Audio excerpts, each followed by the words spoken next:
live at Pound 2022. We got the racetrack behind us. This is DarkGenex. Hello. Justin, hey, how's it going? I'm doing great. Just commentated a vlog with Speedy Sloth.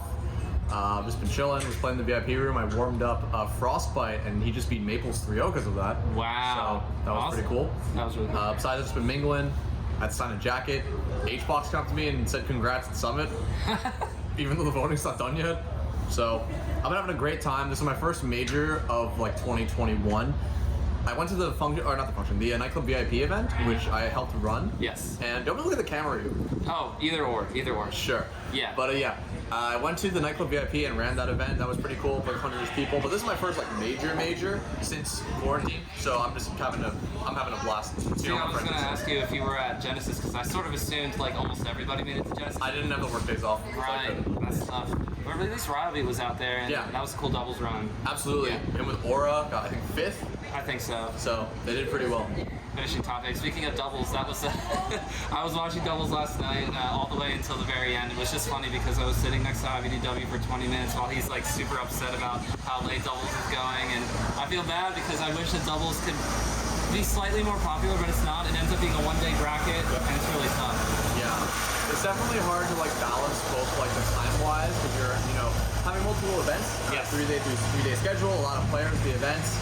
And I feel like a lot of TOs have definitely opted for multi-day events to have doubles on one day and then focus completely on singles the other 2 days, which leads to doubles lasting very long. Yes. Players aren't happy and are not incentivized to enter doubles.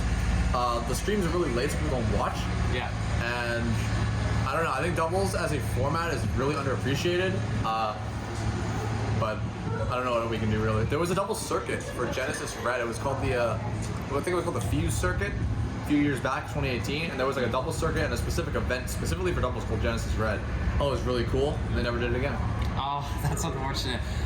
Okay, so if that was about 2018, I would have started paying attention, kind of, but Genesis Red reminds me of the Genghis Wan run. Was that the same tournament? That was Genesis Black. Oh, you're right, and yep. Similar, I think it was the same venue or a similar venue, and it was run by the same TOs, so yeah.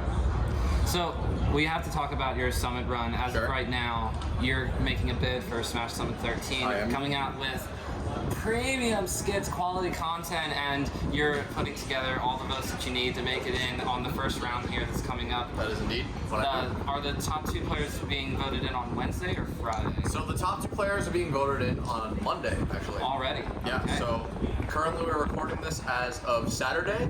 So in 2 days from now at 3 p.m. EST, the first 2 vote-ins for Summit will be locked in. It'll be you plus somebody else, right? Because Most likely. Yes, well, of course, barring all the unusual things that do happen with. I mean, I remember Yingling. Every time I thought, oh, this is the Spirit Bomb. This is how he's getting in. He would miss out and had to wait until the final vote-in. Yep.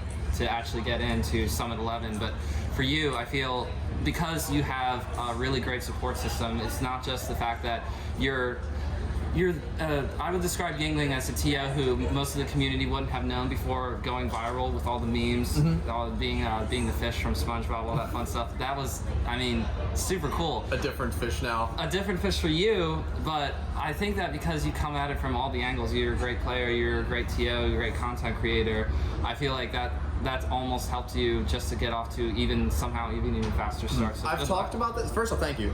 I've talked about this with both Weeds, Practical TAS, Violence, a couple others. I think something that I have the benefit of is that although Yingling was like very well known in SoCal and in Arizona, and Right. as a very, very accomplished TO, pretty solid player as well, I think that most of the community had not heard of him until like his Summit run, and a lot of his campaign was run by like his friends. So Cheat with his amazing the Fish, and you got Ratio by Air Yingling and Church and all of those people, and Pepis Esports, and all of them combined together to run a really fantastic campaign for Yingling, which I still think will never be topped.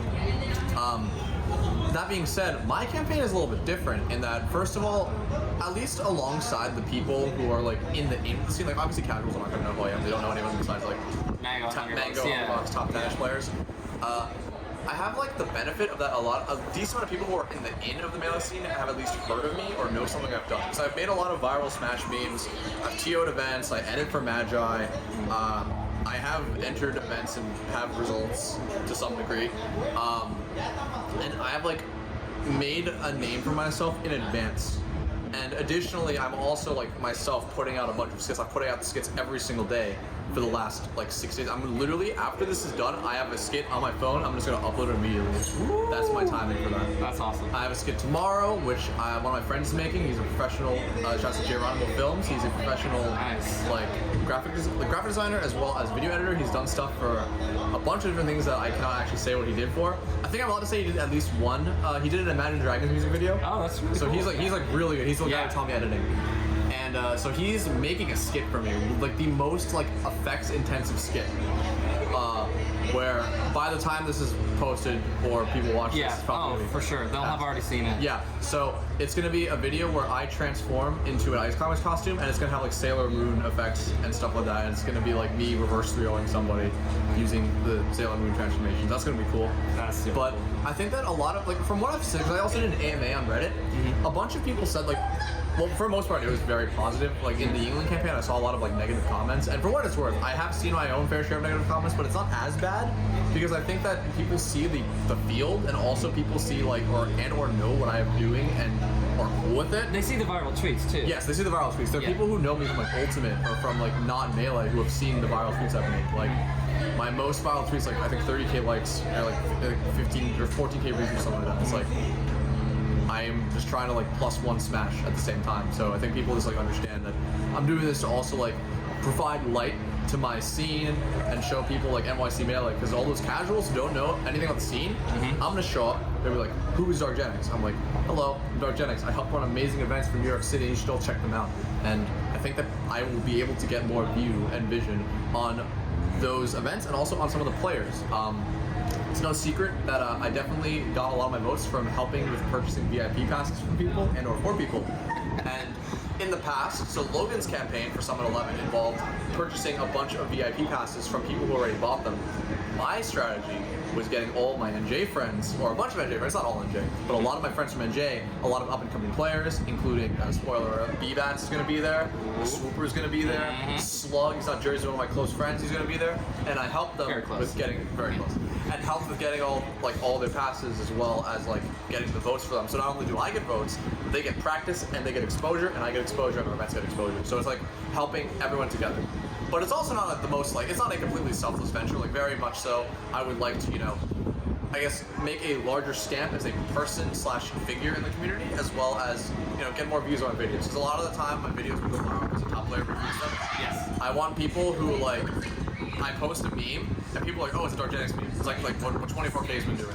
I want to make a name for myself with memes. Yeah, 24K's been known. 24K's popping off crazy. Oh my so, gosh. that guy makes really good stuff too. But I'm also like that as in addition. I want people to be able to see the videos and stuff that I make without having a top player needing to retweet. It seems like you want to sort of raise the bar on everything. So, what would you say is what most excites you about being able to possibly go to Smash Summit 13 and lift up what the most? I mean, you've covered like almost every single angle, from a TO, content creator, and player angle, and helping out the homies, which is super cool.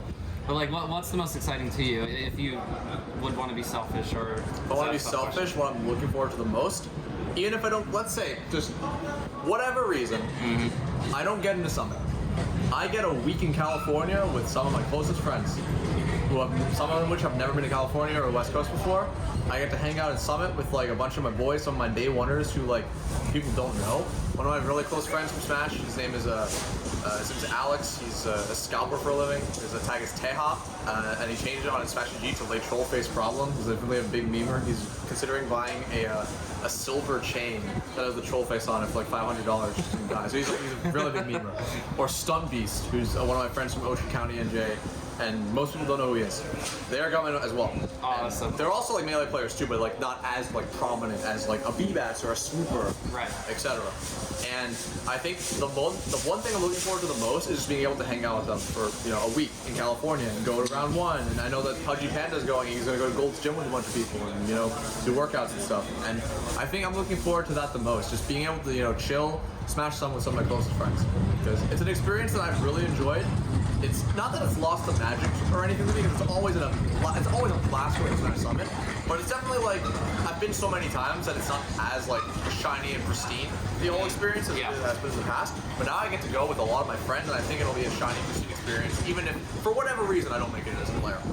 Sure. And Would you say that of all the Smash Summits you've been to before, well, first of all, which ones have you been at before? Okay, off the top of my head, I went to 6.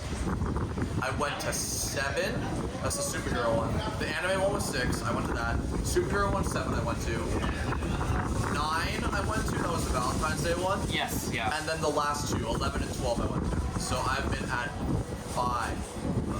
Yeah. What's one that stands out in your memory right now? Like, what's coming to your mind when you think back to the summits you've been to? The 2 ones that stand out the most in my mind, 11, watching grand finals, seeing everyone for the first time in a while, and also like, it was the first. I mean, I'm not trying to like say this to like push myself or anything, but there was the first summit when I was like considered a figure in the community. Like at Summit 6, 7, and then for most of the degree at 9, because 9 I kind of got introduced to players, but I was kind of like not really a person in the community or anything like that. Like I was, you know, just another VIP. But at Summit 11, it was like, I don't know. The thing that really got me was like Lovage came up and said, "Yo," and Lovage doesn't follow me on Twitter either, and he was like, "Yo, DarkGenex, have you seen Ty?" And I'm like, okay, you know, I am cool. And I went over there. But it's just like, it was cool. Like Vish said, introduced himself to me and a couple of other people, and like Hug said like my memes are awesome, and it's just like, I don't know, getting recognized, getting to be able to play the top players and feeling like, I don't know that I made it. Yeah. It's like, I don't know, that all the work was like worth it. It was nice. And then 12 was just really fun in regards to just like all the stuff we did outside of the tournament, because it was like, I became Madge's video editor in between 11 and 12, so we made like memes and videos and stuff like that through. Oh wait, actually no. I became Madge's video editor during 11, but during 12 she actually got voted in because I was campaigning for her in 11 and 12. So we did a bunch of stuff like an arcade. I made a meme for her, like a video meme that she posted after the best of 3 with Null, the tiebreaker, and just a bunch of stuff like that. And that I thought was a really good experience, and also might be recency bias. So I think that those 2 are definitely some of the more favorable ones in my opinion. And not that I've had a bad experience. Summit 9, I also remember very much so, but mostly because I played poker with like Fat Goku and KJH and Null and a bunch of Magi and a bunch of other people. So I would say each summit is different from the last one. And if you ever have the opportunity to VIP at Summit, I would 100% recommend it if you ever can. Also, because the meta revolves around players paying off your VIPs, you can probably get a VIP pass for virtually nothing as long as you can pay for the flight and hotel.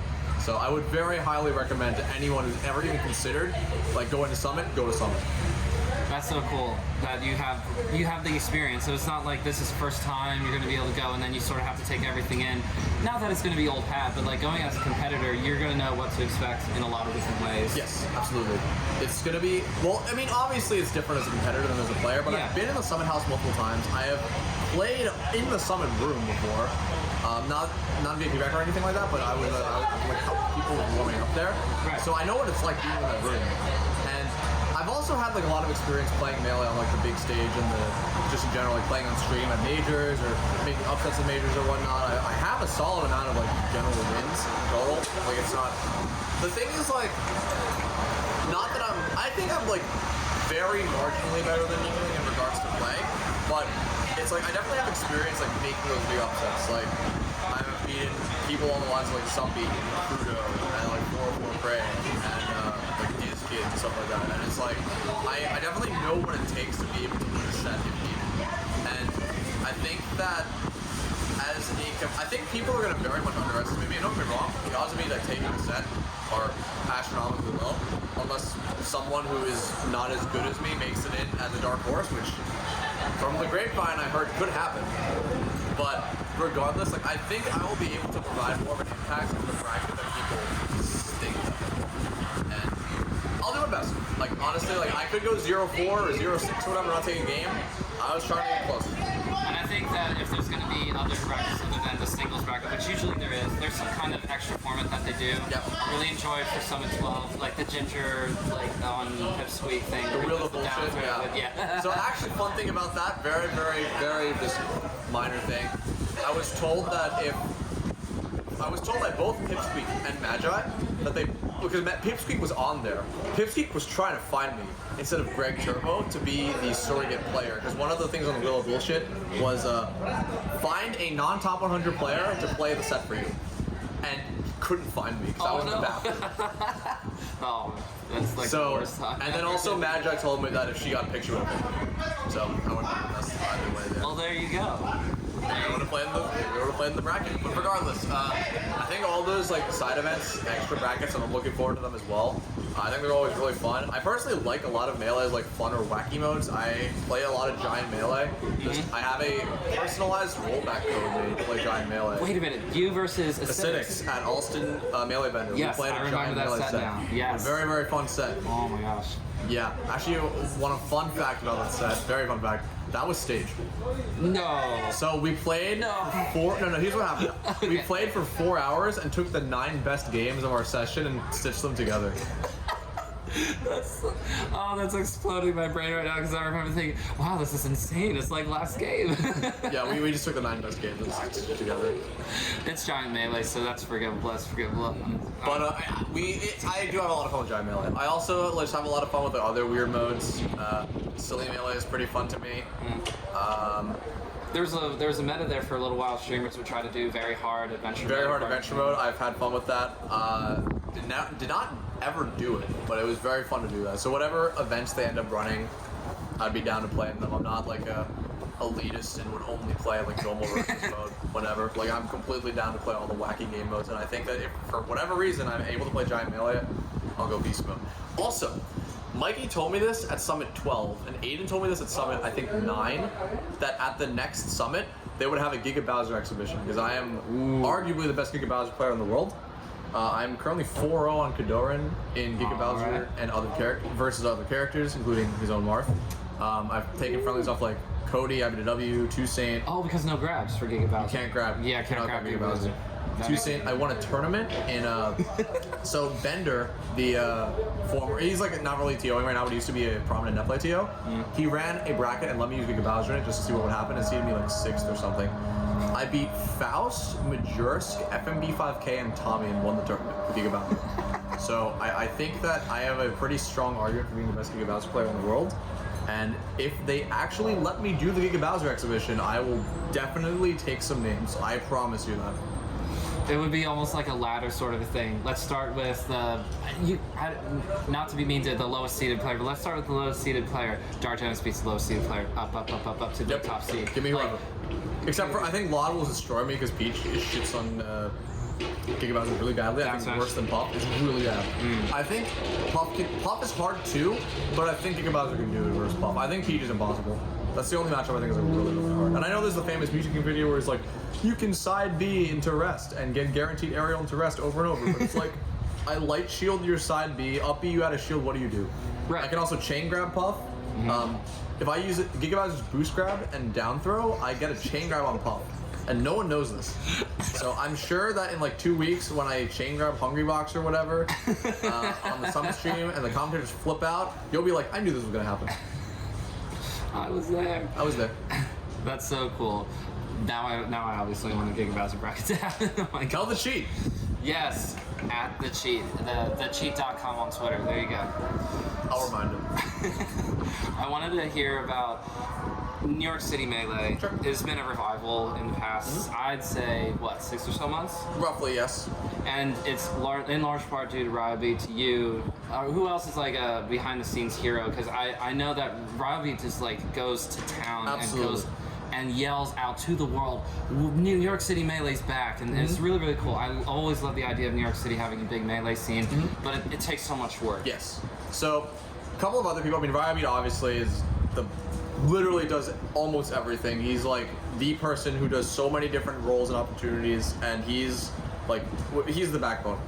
Myself, I also do a bunch of things, flying out players, providing equipment, running the events every week, seeding, managing the PR, bunch of other things like that.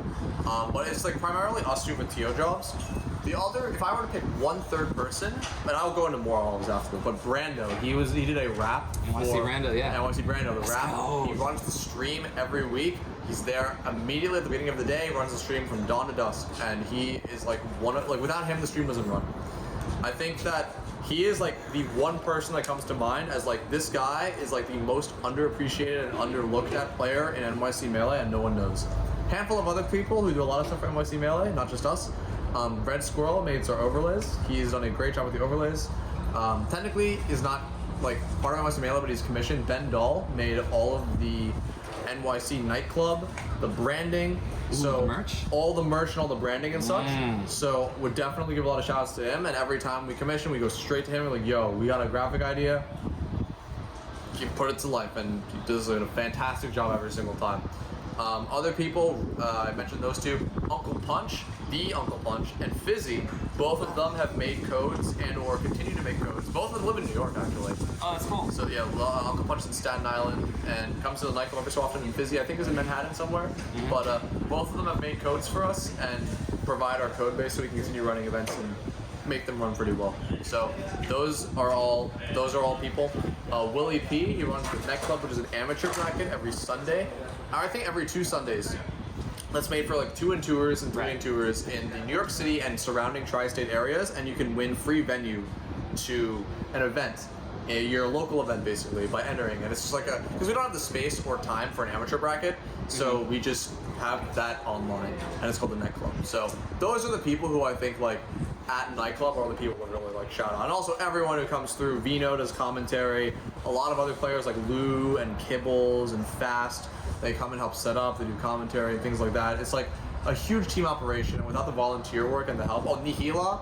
Nihila is another person who's learning how to TO right now and has like been helping out at the events that she goes to, so shouts to Nihila. And a lot of other people. There's just so many people to name. But those are the people that come to mind right now, is like NYC Melee. Like the heart of NYC Melee is its people. And yeah. It's really cool to hear, like, and to watch from a distance. Like, there's been this growth of NYC Melee coming back as the nightclub, but then all of a sudden it's Kadoran versus Aklo grand finals, and Aklo's going Link on final destination and winning, and that was such a cool event to watch. Had like over 1,000, almost, was it like 1,000, 2,000 viewers? Something like that. But like that's a local. Yeah. And NYC Melee's killing it, and so it leads to opportunities like the Function 2, which is coming up here in May, if I'm thinking correctly. May 7th. At Brookland, not at our normal venue. So that's going to be the big event to look for at after Low Tide City. So that's going to be something to look out for. There's going to be a lot of good players there. Moki's going, Sora's going, Magi's going, Ginger's going. A lot of players. Logan, all of NYC's finest. We're going to try to get J-Mook there. IBW said he's probably going to go. So, but a lot of players. It's going to be a good event. That'll be awesome. What did you think of the J-Mook run? Because you would have known about J-Mook. I mean, I low-key predicted, I did not say he was going to finish second for the record. I was just like, I hope J-Mook makes top 8. And then he made top 8, obviously. But you've seen J-Mook play in person, all that fun stuff before. So, like, what did you think of that run? I think I'm going to, stating the obvious, the run was fantastic, monumental, miracle to some degree. People say that might never happen again, who knows? But I think that J-Mook as a player is one of the most underappreciated players who, as a result of not going to events, we've all known that he's good. If you're like in of the scene, you know that J-Mook is a really good player. Or Logo Fight Night. Exactly. Logo Fight Night, one of the nightclub online event, and then a Smash World Tour, had a fantastic run as well there. He is a player who we've known for a very long time as being very good. I just didn't expect the breakout performance to be this dominant. Right.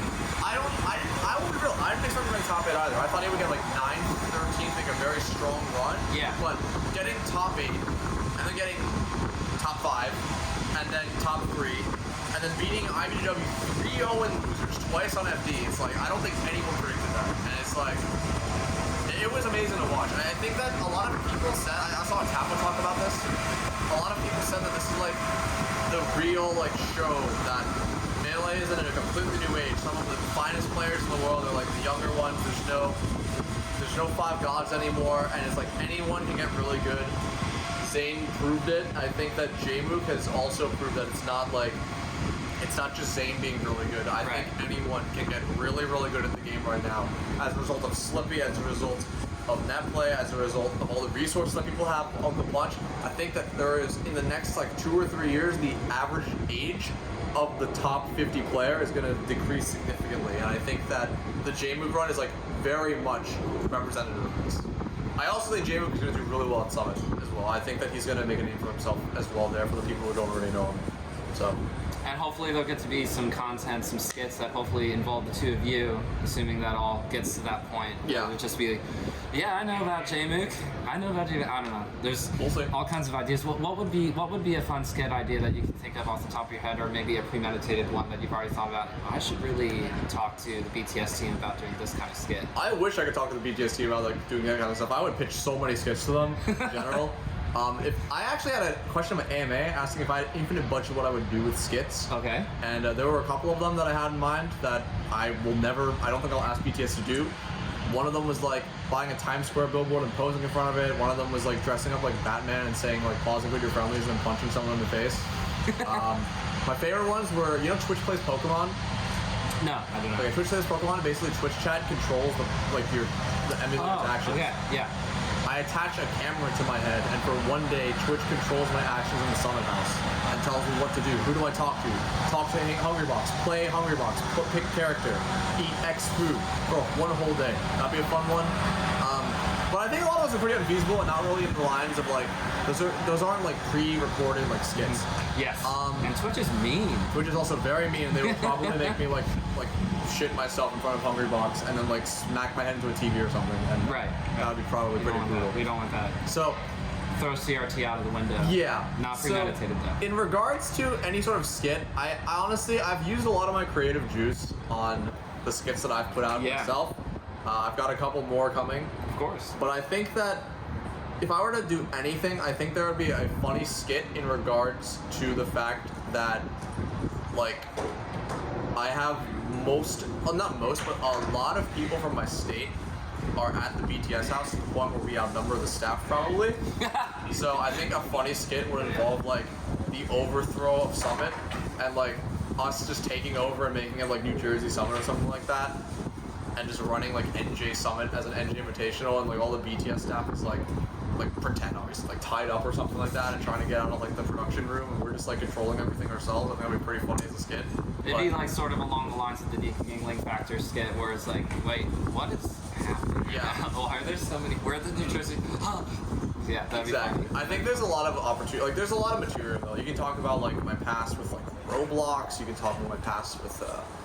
I'm a top player in a Korean MOBA called Eternal Return. I've got like Icy's wobbling jokes. I've got Twitter meme jokes, video editing jokes, campaign behind the scenes jokes. How I've like run and managed and gotten like I think 7 or 8 people successfully in the Smash Summits in the past. So that's also another reason why I think people were like kind of just ceding this to me. From what I've seen, I feel like a lot of other campaigns are just like not contesting me and are just like, we're gonna get second place on day one. I haven't seen anyone. I mean, I might be wrong. I may be wrong completely and I will look like a dumbass on Monday, but I have not seen a single campaign like try to raise money with the intention of beating my bomb. And because it's very obvious I have a bomb. And I'm not just like, I have not blown my load with a 38K. It's like very, very obvious I have a bomb. If you look at the Summit spent funds, it's very, very obvious that like, I will probably be at like 6 figures at the end of day one, and no one wants to contest that because it's just a waste of money. But I think that it's like there's just a lot of potential for skits because of just the sheer just like ridiculousness, I think, of how the campaign has gone. But also I think as a result of me not needing to campaign like similarly to the Yingling campaign, and also me kind of just getting in day one without much contest or without much memes on Twitter, because a lot of the Yingling campaign revolved around people posting on his behalf and also himself posting and like ratioing people or posting the fish. Whereas a lot of what I've been doing is like, I post content every day. Right. I'm commentating here, and I've been doing things for the scene. But the campaign itself, like, honestly, if I didn't do any of like the content stuff, I probably would have just gotten. I'm assuming I get it. I probably would have gotten it regardless, just because of the VIP plan. You're just having a few conversations behind the scenes, and going like, we got those VIP pass votes, okay? Yeah, but as a result of that, I think there won't be as much backlash from when I get in as opposed to when Yingling got in, and also because I have like some name familiarity within the scene. Right. But also because of that, I don't think there's as much material if you're just going off the Summit campaign. If you're like for a skit, because the Summit campaign skits could all like there was the skit where Nick Yingling got like pelted with an egg and got like the Nick Yingling effect, like he's everywhere. I don't think that happens for me, but there is a lot, like a plethora of different material that you can use for a skit for me, and I know that the cheat said that I will be in a skit. So Hopefully, I am in a skit. I would very much like to be in a skit. Yes. You asked me selfishly what I would want the most out of Summit, and I said just hanging out with all my friends. If you wanted me to say what do I want most out of the Summit experience, I want to be in a skit. I would literally rather be in a skit than win a set. I'll be real. I think these are funny. I want to win a set though, but I would like to be in a skit. Yes. I want to win a set. This is someone pointing a gun to your head and saying pick one. You still very much want to win a set.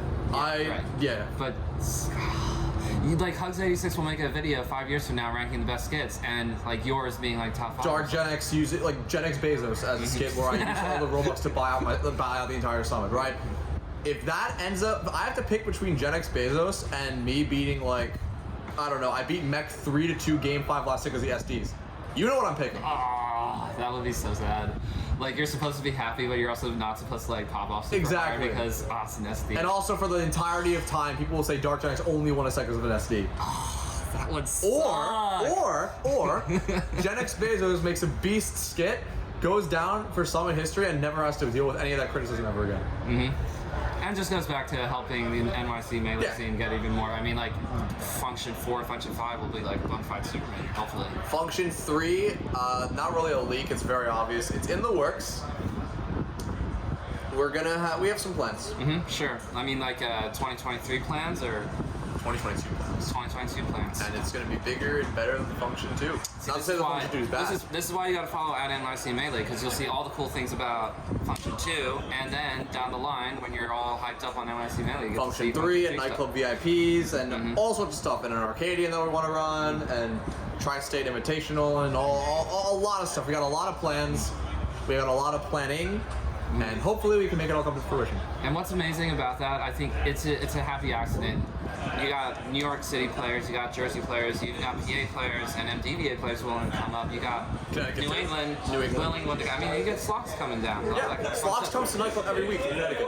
Yeah, it's super cool. So you have all these amazing players who showcase how amazing they are in new and exciting formats, or at least raising the stakes every time, having that all come to fruition, and just like all the hard work that goes into it. So congrats to you and to everybody, and especially big shout out to Ryobi. Absolutely. I try to come up with two good shout outs to Ryobi just because I feel like half the tweets are, how do we continue to make this better, but also, man, this is tough. Yeah, it's very stressful for him and the rest of the team, but a lot of the work is on his shoulders because he chooses to take on a lot of this work. And I think he overworked himself a bunch, and he's the kind of person who will just continue to overwork himself for the scene. And I wish he would take breaks, but I appreciate him for everything he does. And the rest of the scene and NYC, we all do. We all appreciate him. Watching Ryobi, especially with Aura, seeing the amazing technicality and team play, and just Ryobi is like you in the sense of just being a super great player, also just someone who's willing to lift up their community and the scene around them to be exceptional as well. Absolutely. NYC was behind him the whole time when he was trying to be top 100 and then eventually got it, and NYC is behind him once again as he runs our events and continues to give spotlights to our scene and its players. But I was hearing you give shout-outs to people who are also starting to learn how to TO and stuff. That's another important thing as well, just finding people Next who are eventually generation, the next generation. How much you're planning on being in the scene for a while, it sounds like, but how much does that matter to you to continue to look for people who are just starting to help do little things? You notice they're helping to tear down, or they're offering to captain a pool, or they're doing stuff like that. It is extremely important that we find the next generation in Melee. There was a time when Ryobi was a new player, and there was a completely different generation of TOs. There was a time when I was a new player, and there was a completely different generation of TOs. And I think it's really important to find the next generation of people. So even if myself or Ryobi, if myself and Ryobi and Brando, we don't quit, or we never retire, right? 10 years from now, right? What if Ryobi's at a major, I'm sick, and Brando has family commitments? Right. What happens to the nightclub that week? Right. Right now, if 2 of the 3 of us are not at a nightclub, the event will not run on time. I believe. It has never happened yet. Yeah. And I think that we need to have a generation of TOs, not only for the future of NYC events and for Melee events, but also the actual physical nightclub itself is currently unable to run without a certain people being there. A certain set of people being there. Pushing everything forward, it's very making scary. it run on time, yeah. It's very scary. We have very few backup plans. There was, I remember at one of the prior nightclubs before quarantine, Right. Red Squirrel, aka Jeremy, our overlay creator and former streamer, he wasn't available. So we literally last minute, like, we had the Long Island streamer drive for like an hour 45 minutes with the stream setup just to like run the stream for the nightclub. And it's like, it worked out really well, and shout outs also to, you know, Aeon Gaming, Aeon Melee, but like that, it's unsustainable, you know, it's infeasible to expect that every week. And, you know, things happen, people are human, we are not superhuman as much as Ryan seems to be, and he does do very superhuman feats. People will fall ill, people will not be available some weeks, and it's important that we have like backup plans and substitutes, and also people are just willing to, like, you know, get into the community, you know, maybe be the next top player, be the next IDW, be the next Riot, you know. And I think it's really important we foster growth in the community so we can find, and even if you never become that person, that's fine. Foster growth for the game. You don't need to be like a person in the community to be important. I think everyone's important in the community. Like anyone just shows up to events, anyone who just watch events and support our scene, I think it's important. Super cool. Well, I'm not gonna check to see if we're still recording, and then do you want to? We can get in the direction of wrapping up then. Sure. Because we've been at this for a little while. Sure. I don't want to hold you up forever, but I wanted to ask you just a couple questions about like how you first got into Melee, because it's different now than it would have been in the past. People get into Melee because of Slippy. People get into Melee because of big streamers like Mango and Hungrybox, because and finding clips and these compilations, all this kind of stuff. But it's not so much seeing something that, oh, an event is happening, I'll go check it out because I like the video game. It feels like less of that happens nowadays. Yes. How did you first get into Melee? I was in high school with my friends, Milburn High School Esports, aka MHE, and all of them watched the documentary. To this day, I have never watched the documentary. Really? I've only seen Meta, I've never seen the original. But you're purposeful about this. No, I just have never seen it. That's incredible. I just don't have a lot of time. But regardless. That is true. That is true. Very busy man. Regardless, they all watched the documentary and then started playing the game, and I liked the game when I was younger, so I'm like, sure, I'll play with you guys. And I did. That's it. It's very, very straightforward. Did you find Ice Climbers towards the beginning? Because would you say Ice Climbers is your main? No. Okay. I play Fox. A lot of people think I play Ice Climbers. I actually made Fox. Okay, that's awesome. So I thought Ice Climbers just because there's a whole wobbling thing, there's a little bit of meaning there. So it's Fox because obviously top tier, obviously super broken. Yeah. What's your favorite part about playing Fox then? Speed, being able to just like do a bunch of inputs. I really like rhythm games outside of Melee. I like playing rhythm games like very fast paced. Like I press the button to the rhythm, and then I press the button, and because I press the button, I get like a check mark or a button that pops up, and then I get rewarded. When I play Fox and I'm playing like pristine and I hit everything, I practice all this tech and whatever, it's like the rhythm, you know, I get rewarded for playing fast, and it's very enjoyable to me. I actually didn't start as a Fox player. I played Samus, and I wanted to play Samus that way, and then it didn't really work out because Samus is not really possible to play that way. Right, it's a lot tougher at the very least. You get to a certain point where people's defense is just too strong. Exactly, and Samus is also a very slow character, so even at the fastest like rate Samus can move, you just like can't really keep up. So, and a lot of her hitboxes, like they don't reach above her, and like she doesn't have a strong hitbox above her and a strong hitbox like directly in the air. So those are like the spaces that even if I'm moving at like my pristine fast rate as possible, and also because she's like pretty floaty there too, I'll never catch up with people. Whereas Fox, All right, last question. Who do you want, or who are you thinking is going to be winning Pound 2022?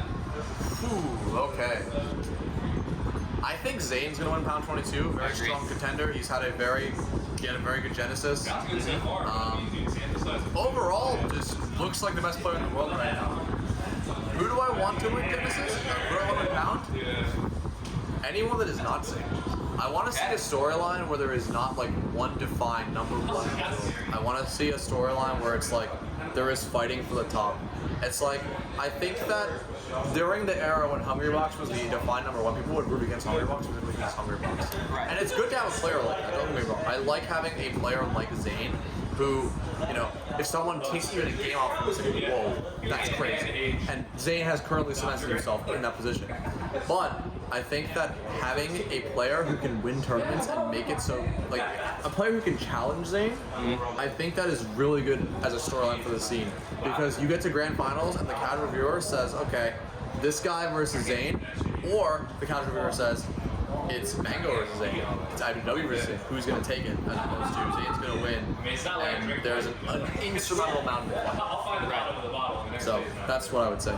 But I have nothing against Zane. I think Zane's a really nice guy. I've talked to him a couple times, very briefly, but I think he's a nice guy. He's a very hard worker and grinder, super committed. So I like seeing those kinds of players rewarded. So it would be cool. Like I would be fine with seeing him win. And there's going to be a lot of great events coming up, including the Function 2, so at NYC Melee, which is where you can find that. And then if you want more of DarkGenex, which obviously the answer is yes, at DarkGenex, pretty much everywhere, right?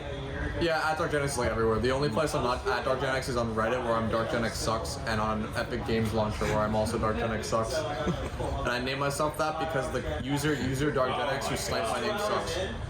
Oh, I like that, because I would not have guessed that. But that is where you can find DarkGenex, especially on Reddit.